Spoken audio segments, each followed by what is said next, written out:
रात के लगभग 2 बजे थे। दिल्ली के एक पुराने सरकारी आर्काइव की इमारत लगभग खाली थी। एक रिसर्चर कई दिनों से एक खास फाइल की तलाश में था। आखिरकार उसे वो फाइल मिल गई।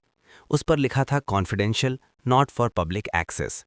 जैसे ही उसने फाइल खोली, वो कुछ सेकंड के लिए ठहर गया, क्योंकि उसमें भारत के इतिहास का वो सच लिखा था जो कभी किताबों में नहीं पढ़ाया गया।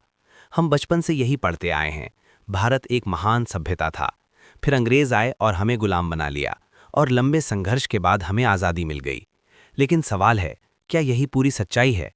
भारत को सोने की चिड़िया कहा जाता था। ये सच है कि भारत कभी दुनिया की सबसे बड़ी अर्थव्यवस्थाओं में था, लेकिन इसका मतलब ये नहीं कि हर भारतीय अमीर था। असल में संपत्ति कुछ ही लोगों के पास थी, जबकि आम जनता की हालत साधारण ही थी। जब अंग्रेज भारत आए तो उन्होंने खुद को व्यापारी बताया, लेकिन धीरे धीरे उन्होंने व्यापार को सत्ता में बदल दिया। राजाओं के बीच के मतभेदों का फायदा उठाकर उन्होंने एक एक करके कई इलाकों पर कब्जा कर लिया। 1757 के प्लासी युद्ध के बाद उनका नियंत्रण और मजबूत हो गया। अंग्रेजों ने भारत की अर्थव्यवस्था को बदल दिया। भारतीय उद्योगों को कमजोर किया गया और भारत से बड़ी मात्रा में धन बाहर भेजा गया। इसे ड्रेन ऑफ वेल्थ कहा जाता है। रेलवे जैसे, शिक्षा जैसे बदलाव भी हुए, लेकिन इनका उद्देश्य भारत का विकास नहीं, बल्कि अंग्रेजी शासन को मजबूत करना था। 1857 की क्रांति भारत के इतिहास का एक बड़ा मोड़ थी। ये केवल एक विद्रोह नहीं था, बल्कि बढ़ते असंतोष का परिणाम था। स्वतंत्रता आंदोलन में कई नेता थे, लेकिन उनके विचार अलग-अलग थे।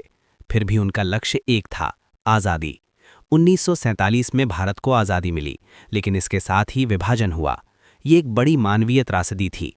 लाखों लोग मारे गए, करोड़ों लोग अपने घर छोड़ने पर मजबूर हुए। एक महत्वपूर्ण बात, इतिहास अक्सर वही लिखा जाता है जो सत्ता में होता है, इसलिए हर घटना के कई पहलू हो सकते हैं। आज का भारत अपने इतिहास से गहराई से जुड़ा हुआ है।